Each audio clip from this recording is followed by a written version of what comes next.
Do you know anyone you'd consider a mentor? Someone that taught you something? Maybe someone older and wiser, or hell, in my case, someone young enough to almost be my daughter who taught you something?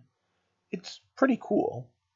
But at the end of the day, in most of the stories we cover here, it's not exactly a good situation. Because mentors die. In the real world, none of mine have, except for, I guess you could say, an accounting teacher, but that was way back in high school, and I don't know if that really counts. And welcome back to the heart of the stories we tell. I'm Rob, the host, and this is another look deep into what makes a story, a theory on storytelling by a storyteller who believes that every story has merit. And tonight's episode is Mentorship, as we take yet another quick look at the hero's journey, or at least the most common version of it. As we explore the heart of the story we tell, we really need to take a look at why certain things happen. And yeah, Obi-Wan dies in order for Luke to stand up to Vader. And I want you to think about that for a second and why it's so important. In the real world, like I said, my mentors didn't have to, because the things they taught me, I do.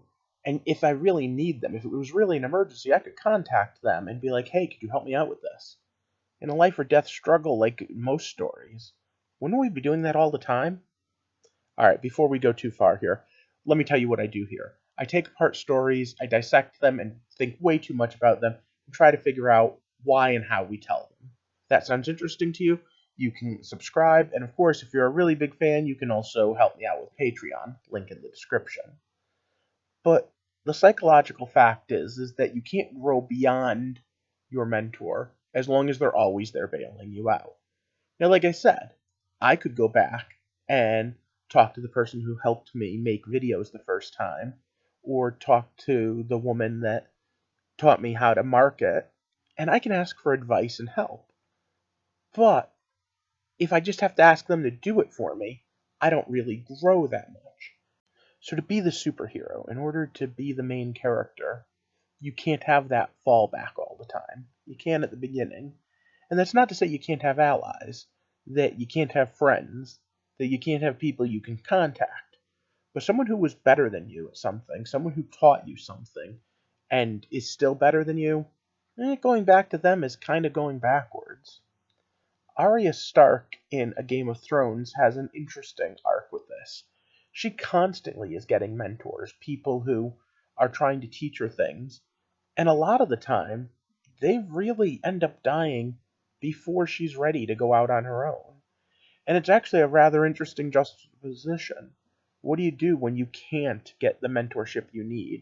What do you do when every single time you try to grow, the person is snapped out of your life? And as you keep growing and amassing these new skills and learning new things, you have to kind of amalgamize their lessons. To a certain extent, that's Batman, too. Now, his mentors didn't die per se, but he went and learned a bunch of skills. And yes, I totally just said Arya in Game of Thrones is Batman. If you've been watching the TV show, you know they already play her off that way. In the books, it's not quite so straightforward. The books aren't quite as far, but at the end of the day, she still has to learn how to pick all of these different traits from her different mentors. Learn a little bit here, a little bit there. And to be honest, she has it one of the roughest of all of them. Well, I guess Sansa has it the roughest, but in terms of mentorship, Sansa doesn't really have one. But to be honest, of the warrior ones, she has it the hardest because she doesn't have one person. Bran just recently got the old wizard in the tree that is, alright, you know what? I really don't like this picture. This picture includes him having both eyes. Can we switch to a more book accurate picture, please? Okay. So, Bran just met the old tree wizard, and he is learning how to interact with things. And sooner or later, yeah, he is gonna have to die. Because Bran's gonna have to stretch out on his own and use those powers and showcase. Now, again, not all mentors have to die. Giles in Buffy the Vampire Slayer, she just outgrew to the point where he just became an ally and friend and less of a mentor. We see that Batman throughout the years has had Robins grow up where he is their mentor, and then they go on to have different identities. And each of them are slightly different. Because yes, they're taking what they're learning, but they're becoming their own person. Red Hood and Nightwing are not the same. Red Robin and Tim Drake isn't the same. And one of these days, Damian isn't going to be either. It's just the way it works. And yeah, we all get a good laugh at all the stupid, silly Batman and Robin memes, but it's actually a pretty good, realistic interpretation of how mentorships work. Because again, they can go back and say, hey, Batman, I need you to bail me out. Comic books are full of these sorts of relationships. The older hero that teaches the younger hero who teaches the even younger hero. In fact, we have an entire term for it. Sidekick. And yeah, not all mentorships turn into sidekicks, even in the comic books. Sometimes they turn into actual partnerships, and sometimes the partner ends up being better than the original. And in some cases, like in Batman and Superman's case, we end up with a whole family of characters that have all kinda, sorta, almost undergone the same thing and are very similar. Or in the case of the Green Lantern Corps, we have the fact that there are multiple people who have taught multiple different members, an entire generational thing. The Corps itself exists entirely because people mentored. Now, in later stories, they kind of went beyond this and said, oh, this one person trains a whole bunch of people, but much like Star Wars and the Jedi, that's kind of different. For the most part, much like wizards, well, most wizards, yeah, we're going to go with most wizards, it's more of an apprentice and master philosophy. Yeah, I know Harry Potter had a whole school. That's its own new type of mentorship where you have one cool mentor, but for the most part, you're being taught with other students. And again, Star Wars played with that too, both with the original trilogy that expanded into Luke getting his own Jedi Academy, and in the prequels that kinda changed all that right before Disney bought it. But not really. The most famous Jedi of all had one wise old mentor who happened to die so that he could rise above.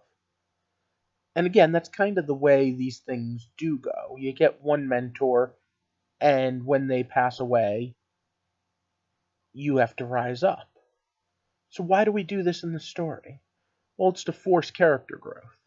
Now, there are other ways to force character growth. In fact, one of the best ways is to give them the sidekick, give them someone to be responsible for. Because again, in the real world, when you teach someone something, you yourself are learning a little bit more. And so when you see these relationships, the mentor and the student, you have to realize the mentor is sitting there and saying, this is the skills you came to me to learn. And the student is teaching them a little more about the world around them. Harry Dresden has a really great line about how the best illusion magic he ever learned was while trying to teach his apprentice who was better at illusion magic than him. At the end of the day, these partnerships, these team-ups, give us something, and give us a way to play off each other. Let's be honest, as a writer myself, I'll tell you right now, the strongest dialogue I can write is in between two characters.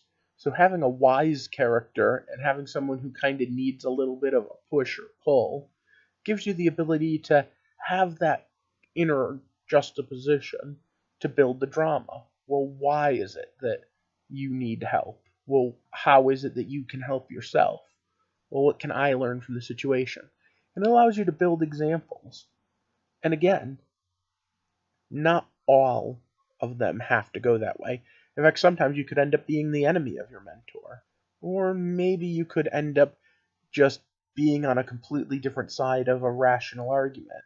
I'll tell you right now, not everyone that has ever taught me something is someone I completely agree with. But on the other hand, most of them are people that I can respect, people I look up to and say, hey, one of these days I'd like to be that bad, that awesome, that badass. Mentorship, regardless of which side is your main character, the mentor or the student, also gives you the ability to teach the audience something. Hey, here's this information, this info dump about my world. Here's how things work. Here's why things work. And I think that there's a certain amount of that that comes through too. At the end of the day, how do we learn that what the shadows are and what the Vorlons are? How do we learn what the others are and what the children of the forest are? How do we learn any of these things? One character has to learn it from someone or something. And yes, you could have it be they've read it in a book or they just know it and tell it to you in an info dump.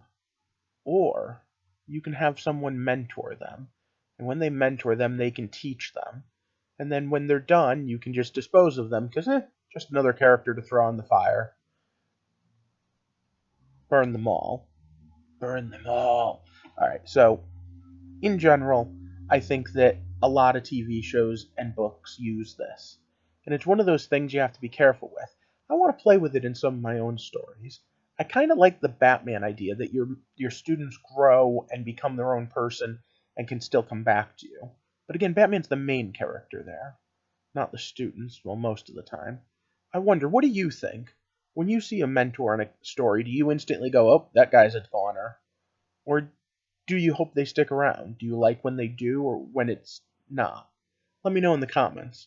And of course, time for me to ask you to like, share, and subscribe, and give a big shout out thank you to all of my Patreons who are helping make this channel possible. Right now, I'm kind of trying to figure out where I'm going with the channel going forward. Although I do know I've got some Star Trek and some Game of Thrones stuff coming up. Plus some personal stuff I'm going to go over. If any of that sounds interesting to you, click that subscribe button and join us back here next time as we take a walk through the heart of the stories we tell. Thanks for watching.